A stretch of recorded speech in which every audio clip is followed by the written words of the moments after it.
What sort of SSD do you need for gaming in 2025? Today, I'll be answering that question through a series of benchmarks. Do you need to go all out on the latest PCIe 5.0 technology? Is PCIe 3.0 still fine? Or can you even get away with just a 2.5-inch SATA drive? I'm even going to see whether hard drives are still viable, though I think we all know the answer to that already. The last time we looked at SSDs for gaming was way back in 2020, and since then, we've moved firmly into a new generation of gaming. Back in 2020, most games were designed to run on the consoles of that time, the PlayStation 4 and Xbox One, both of which used slow-spinning hard disks. But in 2025, we're very much in the PlayStation 5 and Xbox Series X era, powered by solid-state drives that game developers are building their games around. On PC, we have direct storage now, and while that feature is not widespread, there are a handful of games that use it. Whether or not this means we need faster storage remains to be seen. But before we get to that, today's sponsor spot is brought to you by Thermal Grizzly and their new Duranaut high-performance thermal paste. Duranaut offers extreme long-term stability combined with outstanding thermal conductivity, and this has been achieved through a specially engineered silicon oil combined with aluminium microparticles and zinc oxide nanoparticles of various shapes. Duranaut isn't electrically conductive and won't harden over time. For best performance, you'll want to apply a very thin layer, and to help with this, included is the TG Spatula Pro. The spatula's revised design allows for increased pressure during application, making it easy to spread a thin, even layer of Duranaut. So for more information, please check the link in the video description. For this video, I asked Team Group to provide a bunch of SSDs for testing, mostly because they have a wide range of products in useful configurations, though this video is not sponsored by Team Group. I've also added in a couple of Western Digital hard drives, and everything was tested on my PCIe 5.0 capable system, featuring a Ryzen 7 9800X3D processor, 32GB of DDR5 6000 memory, and a GeForce RTX 5090 graphics card. The idea here is to use the fastest components possible to avoid bottlenecking the storage. All M.2 drives were installed in the primary slot connected directly to the CPU at up to PCIe 5.0 speeds. The operating system was installed on a separate drive so we can isolate game performance. The SSDs I've used for testing cover a range of different hardware configurations. Representing PCIe 5.0, we have the T-Force Cardea Z540 2TB and T-Force GE Pro 2TB, both of which use 232-layer TLC NAND with a DRAM cache. The main difference here is the controller. The GE Pro uses an InnoGrit IG5666, while the Z540 uses a Phison E26. Representing PCIe 4.0, we have the T-Force Cardea A440 2TB and T-Force A440 Lite 2TB. The A440 has a DRAM cache and uses 96-layer TLC, while the A440 Lite does not have a DRAM cache and uses 162-layer TLC with a Phison E27T controller. Then in the PCIe 3.0 category, I've got the MP33 and MP33Q, both 2TB models.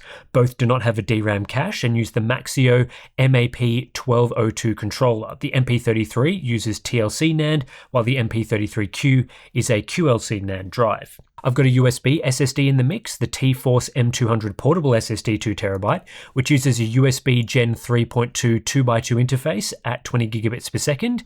Inside is a PCIe SSD, apparently quite similar to the Z44Q, which uses 96-layer TLC, a DRAM cache, and a Phison E16 controller. While the internals of this SSD are PCIe 4.0, it's limited by the USB interface. I've also got two 2.5-inch SATA 6 gigabits per second drives to test, the T-Force Vulcan Z and Vulcan Z QLC. Both use the same SMI SM2256XT controller and do not feature a DRAM cache. The QLC model obviously uses QLC NAND, the non-QLC model uses TLC. To really stress these games and give a good comparison to outdated systems, I've also loaded all the games onto a couple of hard drives. I've got a relatively fast model, a Western Digital UltraStar DC H550 18TB, which is designed for data centers with a 7200 RPM platter speed and 512 megabytes of cache.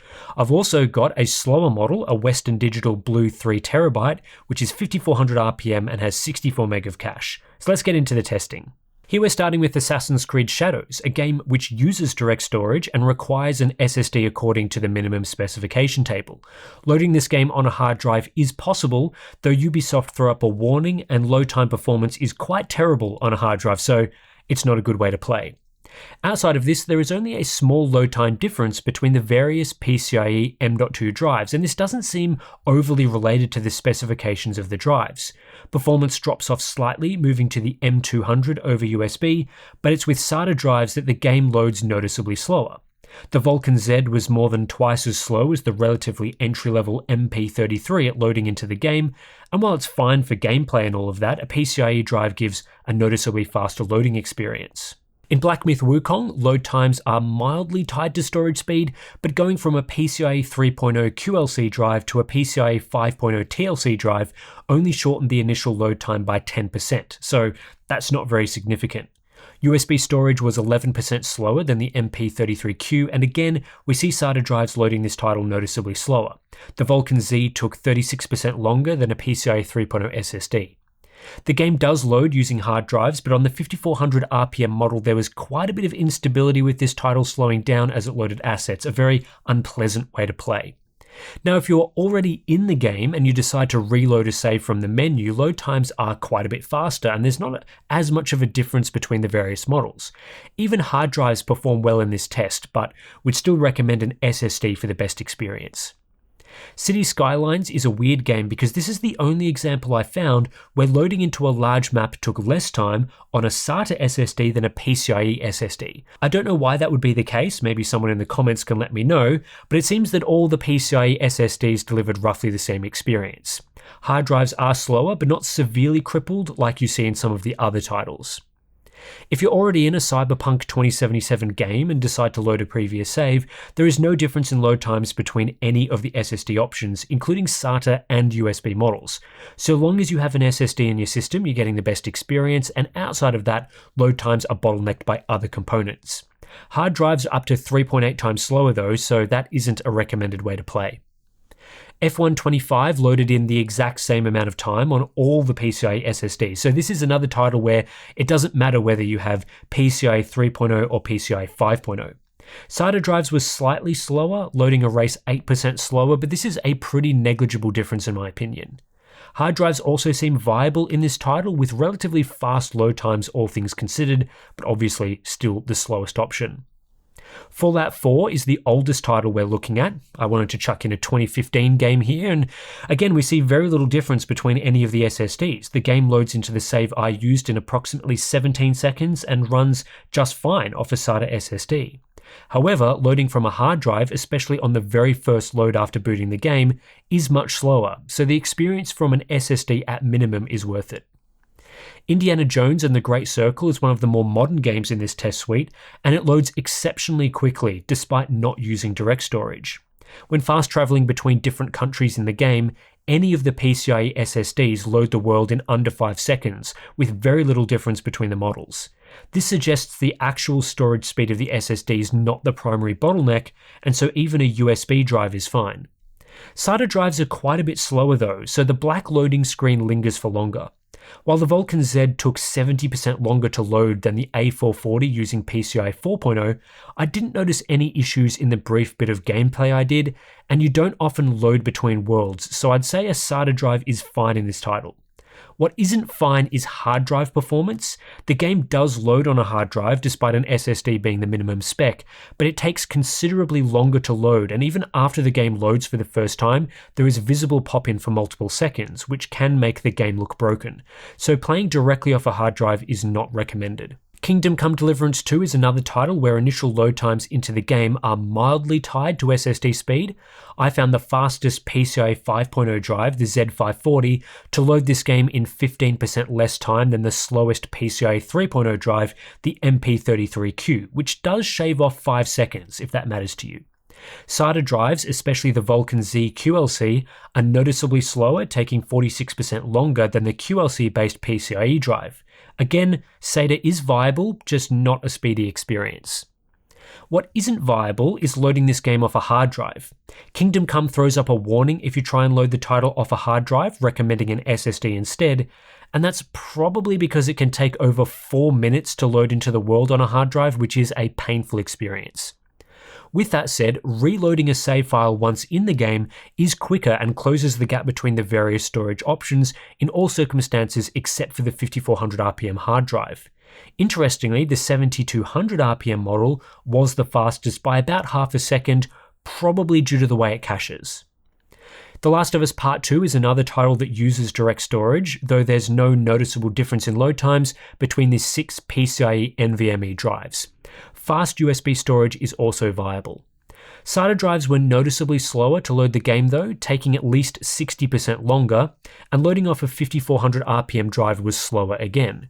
Not the worst showing for hard drives, given the 18TB beast is about as quick as SATA SSDs, but the experience is better on a PCIe SSD.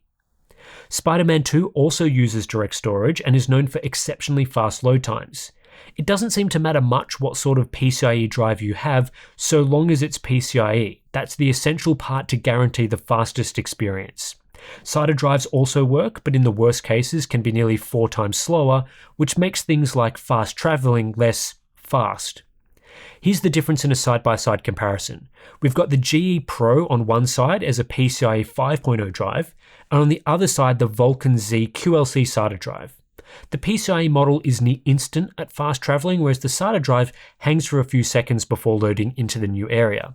Again, I wouldn't describe this as a deal breaker, but the experience is definitely nicer on the PCIe drive. Ratchet & Clank Rift Apart is another title that aims for near instant load times. That's certainly the case on the PCIe drives, which load into the save file in just 1.3 seconds, much faster than any other type of drive. In this test, SATA drives are nearly 5 times slower, while hard drives are much slower again. All of these drives do load the game, and it's playable to some degree, but anything involving loading is much more sluggish on the SATA models. Here is the Portal sequence footage side by side, so you can see the impact of this in real-world gaming. I've got the GE Pro PCIe 5.0 SSD here, alongside the MP33 PCIe 3.0 drive and the Vulkan Z SATA drive. There is a negligible difference between the GE Pro and MP33, despite the MP33 being rated for just 1.8 GB per second sequential reads, and the GE Pro at 14 GB per second sequential reads. This difference is just not relevant for today's games, where PCIe 3.0 SSDs are sufficient. But then compared to the SATA drive, you can see the PCIe models blasting ahead when loading each portal. The PCIe drive makes light work of this task and appears to load everything instantly, whereas the SATA drive lags when entering each portal, causing Ratchet to float mid-air for a while. I also experienced some performance issues in a few of the segments, as the SATA SSD is clearly struggling to keep up with the demands of loading this sequence in real time. Next up, we're winding the clock back to Red Dead Redemption 2, a title I also used to test SSD performance 5 years ago. Once again, we see no difference between any of the SSDs. This game doesn't care whether you have a PCIe or SATA drive, so long as you have an SSD, which does outperform the hard drives. In Civilization 6, there is no major benefit to any specific SSD technology, again, so long as you are using an SSD. The SATA models are up to 7% slower than the best PCIe drives, but this seems like a negligible difference to me, given we're only talking about a 1-second difference. Stalker 2 is another example of a game where it really doesn't matter what sort of SSD you're using, so long as you avoid a physical hard drive.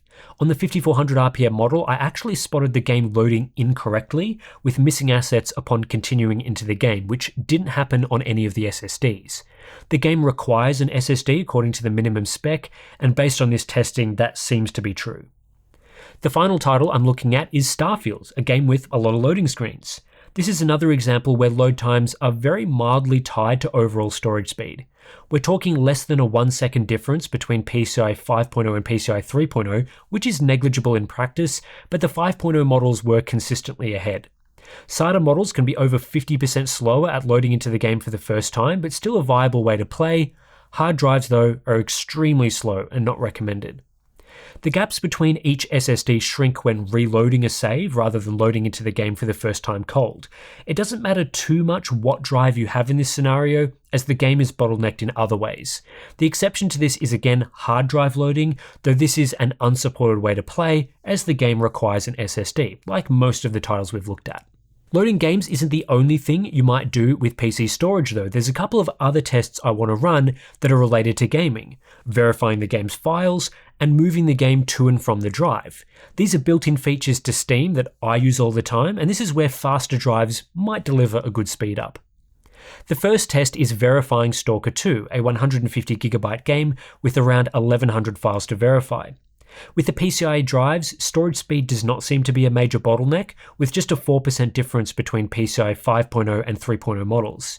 The 9800X3D seems to be the limiting factor here, with verifying mostly done on the CPU. But when moving to SATA SSD storage, the verification process took at least 38% longer, so there's a benefit from having PCIe storage for this workload. Hard drives are much slower again, as expected. I also tried verification on another game, F125. This is a smaller game, clocking in at just 83GB, but this is spread out over 36,000 files. This is the only example I found where the DRAM cache seemed to make a difference. I'm not really sure why it made a difference, but again, the 3 PCIe models with DRAM are around 8 to 11% faster than the 3 models without, most notably seen comparing the A440 and A440 Lite. Could be a coincidence and unrelated to the DRAM cache, but that's just what I observed. Overall storage speed also plays a role, of course, the SATA drives being 24% slower than the DRAM-less PCIe models.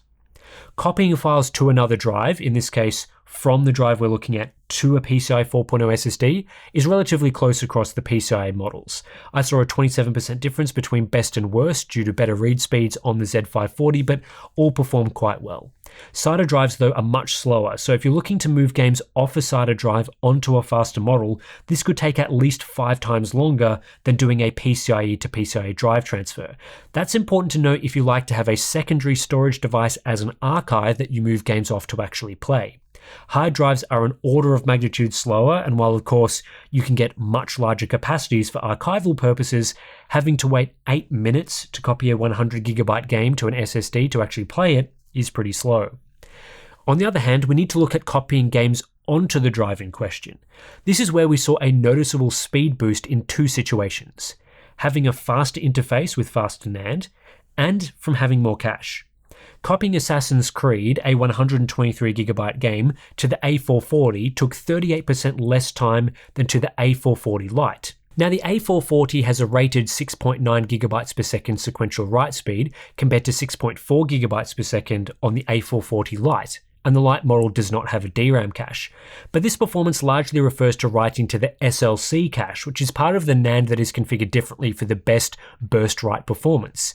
The A440 Lite only has about 48GB of cache, at least in the reviews I've seen, compared to around 200GB on the A440. This means the A440 can write the entire game to cache, whereas the A440 Lite has to copy the second half of the game directly to TLC NAND, resulting in a slower transfer speed.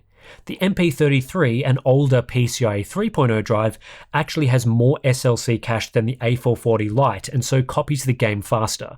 Basically, if you're at all concerned about the speed of copying large games to an SSD, make sure to research the SLC cache size and sustained write performance. SATA drives are much slower and not designed for large sustained writes, so copying games to SATA drives takes a lot longer, as you can see from this chart. You get a double whammy when purchasing a SATA SSD that uses QLC memory and does not have a DRAM cache. QLC is slower to write to than TLC, and over a SATA interface this really cripples large writes. The Vulkan Z QLC was the slowest drive to copy Assassin's Creed to, slower than even the 5400 RPM hard drive, while the SATA drive using TLC memory only matched the WD Blue. QLC memory can also be problematic when used on a PCIe drive, but as you can see from this chart, it's again highly dependent on the size of the SLC cache. The MP33Q has a reasonable SLC portion for burst writes that can deal with almost the entirety of a 123GB game, but if you were copying 4 or 5 games, you'd fall back to much slower sustained write speeds. Whether or not this will be a problem for you depends on how often you perform large writes to a QLC drive. Overall, when it comes to PC gaming, the answer on what sort of SSD you should buy is pretty clear. Get a PCIe NVMe model.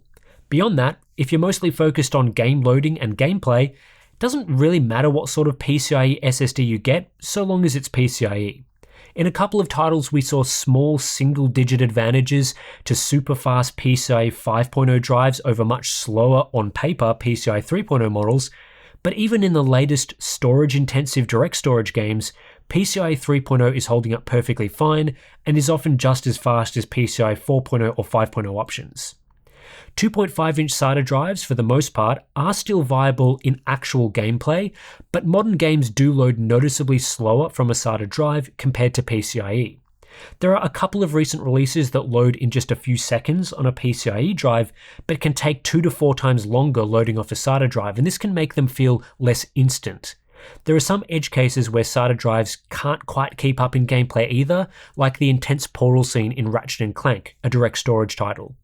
As more games move towards instant loading experiences, you'll probably want a PCIe drive so you aren't left behind, as it feels like SATA models are right on the edge of being obsolete for cutting-edge titles.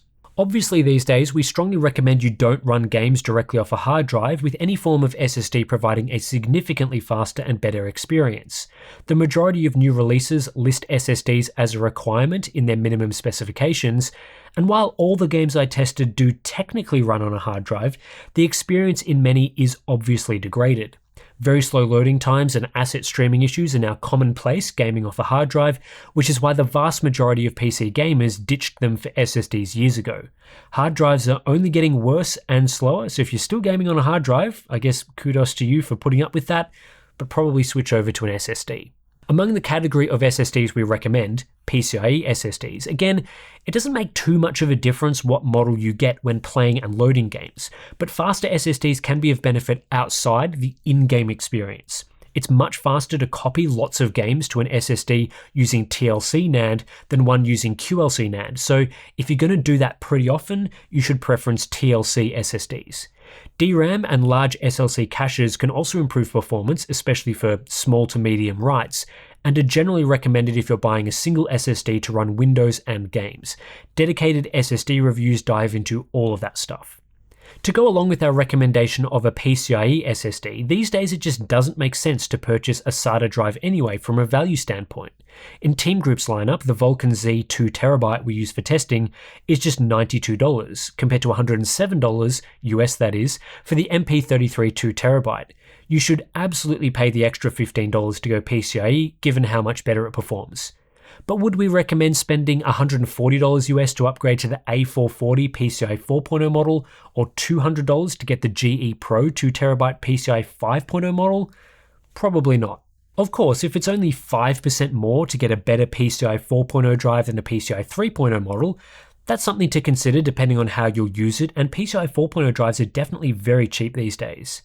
PCIe 5.0 though, it just doesn't make sense for gamers right now. The cheapest 2TB drives start at $170 US, which is at least a 40% premium over 4.0 models for no real benefit to gamers. I'm not even suggesting you buy a Team Group SSD either, we've just used their SSDs to show how various configurations perform. I think in that battle between PCIe and SATA, I would definitely spend the extra $8 to go from a crucial BX500 SATA SSD to a P3 Plus PCIe 4.0 SSD. The Samsung 990 EVO 2TB is basically their cheapest model, cheaper than the 870 EVO SATA SSD at the same capacity, and I could go on with more examples. It also doesn't make much sense for super large capacity drives. On Newegg, the cheapest 8TB SATA SSD is the Samsung 870 QVO at $730, but you could purchase the WD Black SN850X 8TB for just $600 instead, which offers a PCIe 4.0 interface, DRAM cache, TLC NAND. So it really pays to do your research into all the options available, and I just wouldn't consider SATA these days. The ultimate conclusion to this video is that so long as you have a PCIe SSD for gaming, you're all set to get the best experience in 2025. So anyway, that's it for this one. If you appreciate the independent testing that we do right here at Hardware Unboxed, please consider supporting us via our Patreon page. Links to that is in the description below. If you sign up, you get access to some pretty cool benefits, Discord chat, monthly live streams, BTS content, and plenty of other good stuff. So thanks for watching, and I'll catch you in the next one.